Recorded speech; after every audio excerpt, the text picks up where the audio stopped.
I was told. You're uninvited from the family reunion, we don't want you here. By my sister. I wrote back. Great! Then I'm taking my barbecue and the drinks with me. And the next morning. It was the first weekend of summer, and I was already marinating ribs for the family reunion when my phone buzzed. It was a text from my sister, Julia. I glanced down, expecting one of her typical last-minute questions about drinks or desserts. But what I read made me stop cold. You're uninvited from the family reunion. We don't want you here. That was it. No explanation. Just a flat, cold dismissal. I stared at the words, reading them over and over as if they might change. They didn't. For years, I had been the heart of our family reunions, the guy who set up the barbecue pit, kept the drinks flowing, and made sure everyone was laughing, no matter how tense things might get. I wasn't the golden child or the one with the fancy job. But I was the glue. The one who remembered Uncle Ted's favorite whiskey and Aunt Marie's allergy to shellfish. I was the one who turned every reunion into a real family event. But this time? Julia had made it clear. I wasn't welcome. My hands, still sticky with marinade, clenched into fists. I could feel the weight of all those years of quiet sacrifices. The weekends spent prepping food, the hours hauling coolers, the money spent on cases of beer and trays of brisket, crashing down on me. And now, with one smug, dismissive text, she had uninvited me. I stood there, staring at my phone, listening to the soft buzz of the refrigerator and the faint sound of kids playing down the street. A slow, measured breath filled my lungs, and I let it out through my nose. My thumb hovered over the keyboard. Then I typed back. Great! Then I'm taking my barbecue and the drinks with me. I hit send. Simple, direct, a hint of bite. But as soon as the message sent, I felt something shift in me. A simmering determination that this wasn't going to be the end of the story. No, Julia wasn't going to have the last word. Not this time. I woke up to the sound of my phone buzzing on the nightstand, vibrating against the wood like a trapped wasp. Bleary-eyed, I reached for it, expecting maybe a reply from Julia, something sarcastic or smug. But what I found made me sit up straight. 15 missed calls. 7 voicemails. A flood of text messages. And none from Julia. The missed calls were from my cousin Peter, Aunt Marie, even Uncle Ted. The texts were panicked and confused. Hey, are you serious about not coming? Julia just told everyone you cancelled. Wait, what's going on? You always bring the food, man. We can't do this without you. Call me, please. As I scrolled through the messages, the realization dawned like a slow sunrise. They didn't know. Julia had blindsided me with that message, but she hadn't told the others. They were waking up to the shocking news that the guy who handled the food, the drinks, the entire vibe of the reunion, me, wasn't coming. I let out a slow chuckle, shaking my head as I read through the increasingly desperate messages. Part of me felt a flicker of satisfaction. Julia had thought she could cut me out quietly, but it was backfiring spectacularly. I played one of the voicemails, and Peter's voice, usually laid back and easygoing, cracked with worry. Hey, man. Listen, Julia said you bailed, but this whole thing's gonna fall apart. You're the one who handles the food, the drinks. You know how everyone counts on you. Please call me. We can fix this. I rubbed my face, feeling a mixture of vindication and deep hurt. This wasn't how it was supposed to go. Family reunions had always been my thing, my chance to make everyone feel welcome, to keep the peace, to create memories. But now I was the villain in Julia's story. I leaned back on the bed, staring at the ceiling, listening to the hum of the air conditioner. My phone buzzed again. Another text from Peter. Julia's freaking out. There's no plan for food. Everyone's blaming her. What should we do? A slow grin spread across my face. I knew exactly what I was going to do. For a few minutes I just sat there, phone still in my hand, rereading the messages. Each new buzz felt like another vote of confidence from family members who had no idea what Julia had pulled.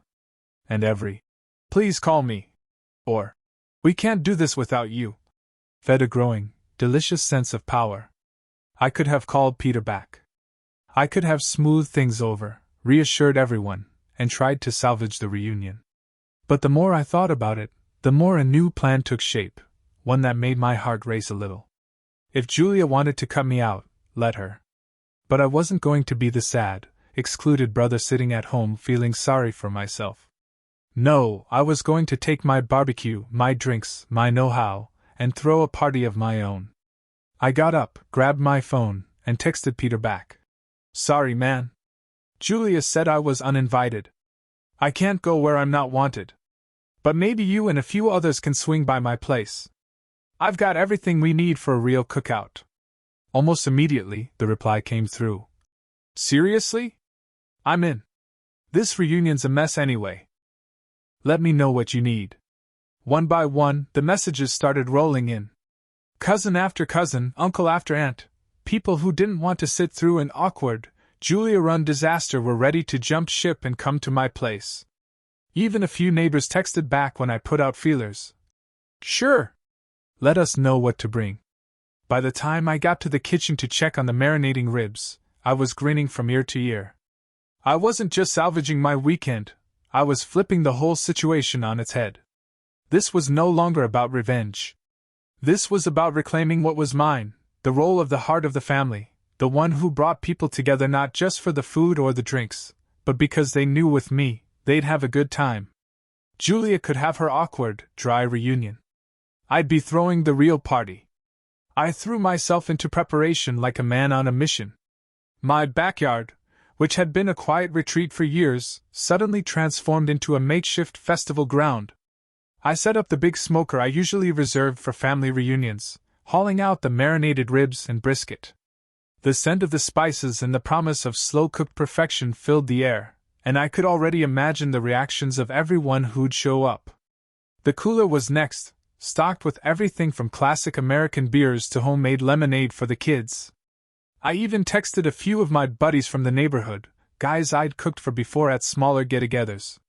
They were more than happy to pitch in, bringing folding chairs, bags of ice, and extra drinks. While I worked, my phone buzzed constantly. The texts were getting more frantic, but now they weren't just from family. Even a few neighbors who had heard rumors of the split reunion started chiming in. Hey, heard you're throwing a barbecue? Mind if we swing by? What time should we come? Should we bring sides? I smiled, shaking my head. It was starting to feel like Julia's little power play was turning into my best party of the year. By the afternoon, my yard was ready. The smoker was running low and slow, the drinks were chilling, and the playlist was queued up. I took a step back, surveying everything, the tables decked out with checkered tablecloths, the stack of plates and utensils, the coolers within easy reach. This was it. I was ready. Julia might have thought she could pull the rug out from under me, but she was about to find out just how wrong she was. And the best part? I didn't even have to lift a finger to sabotage her reunion. Word had already started to spread, and from what I heard through Peter and a few other relatives, her plans were unraveling fast. The first message from Peter came through around 3 in the afternoon, just as I was checking on the smoker. Dude, this reunion is a disaster. I chuckled, flipping a rack of ribs. Another text popped up a few minutes later. The food's a mess. They've got burnt burgers and overcooked chicken. No drinks except warm soda.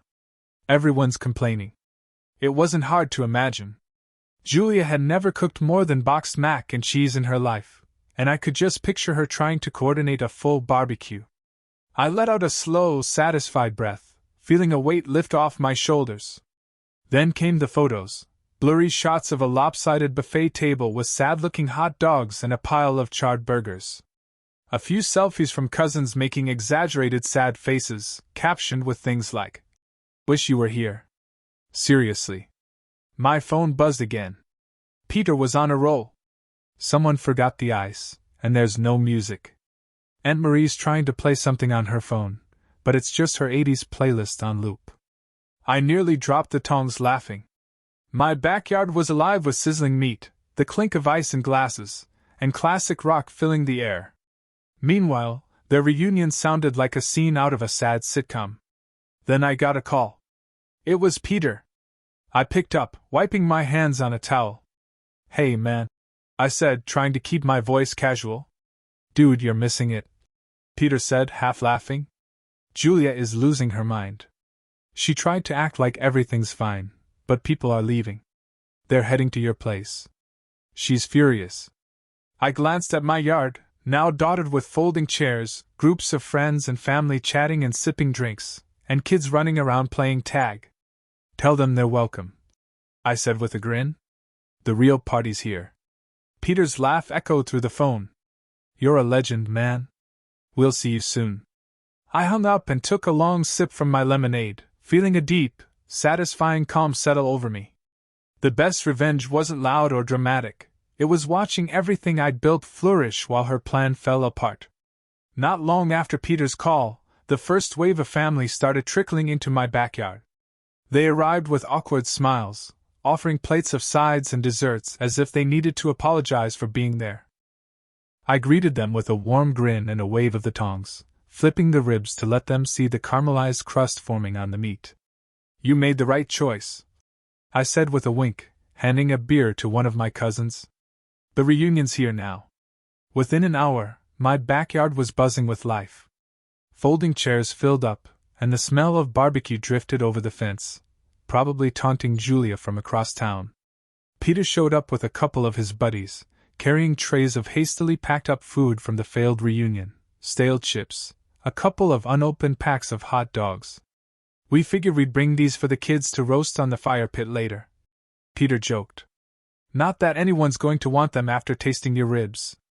I laughed, clapped him on the back, and handed him a plate piled high with smoked brisket and cornbread. The mood was light, almost celebratory. People shared stories about past reunions, swapped jokes, and marveled at how much better this impromptu gathering was than Julia's failed attempt. I caught snippets of conversations where family members compared the dry chicken over there with the juicy ribs here, the awkward silences with the lively banter now filling the air. I wasn't trying to rub it in. Not overtly. But every smile, every compliment, every moment of laughter was a quiet, personal victory. Julia might have tried to exclude me, but she'd underestimated just how much of the reunion's spirit depended on me, not just the food, but the heart of it. It wasn't long before Julia's carefully constructed facade cracked. I was in the middle of slicing a rack of ribs, the meat pulling apart in tender, juicy strands, when my phone buzzed again. This time, it was a text from Peter. Brace yourself. Julia's on her way. I couldn't help but grin. I had half expected her to stay stubbornly put at her own flop of a reunion, but apparently, she couldn't resist the pull of everyone abandoning her. Sure enough, not 15 minutes later, her car pulled up along the curb. She stepped out, her face flushed, her usual poised expression replaced by thinly veiled panic. She was wearing one of those summery, flowy dresses she favored for family events, but her hair was frizzed, and her makeup had melted in the afternoon heat. I watched from my spot by the smoker, tongs in one hand, beer in the other, as she marched up the driveway. Behind her, her husband, Mark, trudged along, trying to keep up. A few of the kids playing near the porch scattered, sensing the storm about to hit. Daniel! She snapped as soon as she reached the backyard gate. What is this? I turned slowly, deliberately, letting the sizzle of the smoker punctuate the pause. Looks like a family gathering, I said with an easy smile. Her eyes darted around, taking in the folding chairs packed with family, the music playing from a speaker on the porch, the coolers brimming with drinks, and most of all, the plates piled high with real, mouth-watering food. You're undermining me, she hissed, stepping closer. I told you not to come. I set down the tongs with exaggerated care and leaned against the smoker. Actually, you told me I was uninvited. So I took my barbecue and drinks and made other plans. Can't blame me if the family prefers a proper party to, what was it? Overcooked chicken and warm soda? A couple of nearby relatives tried to hide their smirks, turning away and pretending to check their phones. Mark cleared his throat, murmuring something about not wanting to make a scene. Julia shot him a glare that would have frozen a lesser man in place. Do you have any idea how this looks? She demanded, her voice rising. Everyone left our reunion. It's chaos over there. People are blaming me. I sipped my beer and shrugged. Well, I can't imagine why. I was just following your instructions. You didn't want me there, remember? Her mouth opened and closed, no words coming out. For a moment, she just stood there, fists clenched at her sides, before finally hissing, "You're pathetic." I straightened up, meeting her eyes.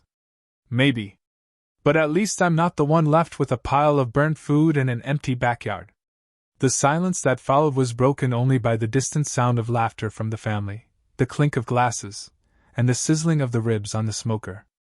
Julia stood there, trembling with fury, until Mark finally put a hand on her shoulder and said, "Come on, Julia. Let's just go." They turned and left, her heels clicking sharply on the pavement, her shoulders rigid with frustration. I watched them go, feeling a wave of satisfaction unlike any I'd ever felt before. As the gate swung shut behind them, Peter came over, shaking his head and laughing. "I thought she was going to explode.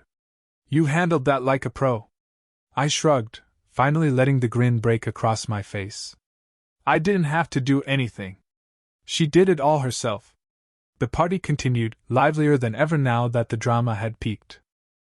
Plates were filled, drinks flowed, and someone even pulled out a guitar, strumming familiar tunes as the sun dipped lower. For the first time in a long while, I felt in control, like I wasn't just the guy holding the tongs and keeping everyone fed, but someone who had taken a bad situation and turned it into something worth celebrating. As the sun dipped low on the horizon, streaking the sky with pink and orange, the backyard felt transformed. The music picked up, people were dancing barefoot on the grass, and kids were roasting marshmallows over the fire pit. There was no trace of the earlier tension, just a relaxed, easy atmosphere like the kind I used to imagine family reunions could be. I watched my uncles trade jokes over beers, and Marie showing a group of kids how to make the perfect s'more, and Peter manning the second grill he'd brought from home. It was chaos, but the good kind, real, genuine, loud, and happy. At one point, my neighbor Jeff wandered over, a plate piled high with ribs and cornbread. "I don't know what drama you guys had, but this is the best barbecue I've had in years," he said, shaking his head in amazement. "You ever think about making this a regular thing?" I laughed, clinking my beer bottle against his. "Let's not get ahead of ourselves, but I'm glad you're enjoying it." More and more people filtered in as the evening stretched on. Word had spread through texts and calls, and soon my backyard was packed with friends, neighbors, and family who'd fled Julia's mess. Some brought desserts, others grabbed folding chairs from their cars, and everyone seemed determined to make the night a celebration. The best part? Nobody cared that it wasn't official. There were no awkward speeches, no forced small talk. Just music, food, and stories, everyone sharing memories, laughing about old family pranks, and quietly, subtly, acknowledging the shift. For once, I wasn't the guy everyone expected to handle things. I was just the guy who decided he deserved better than being pushed around, and everyone had followed. By the time the first fireworks someone had smuggled and started popping in the sky, the entire backyard was on its feet, cheering and clapping. I stood there with a plate of brisket in one hand and a cold beer in the other, surrounded by people who chose to be there, who wanted to share the night not because it was planned, but because it felt right. For the first time in a long time, I wasn't just the heart of the family.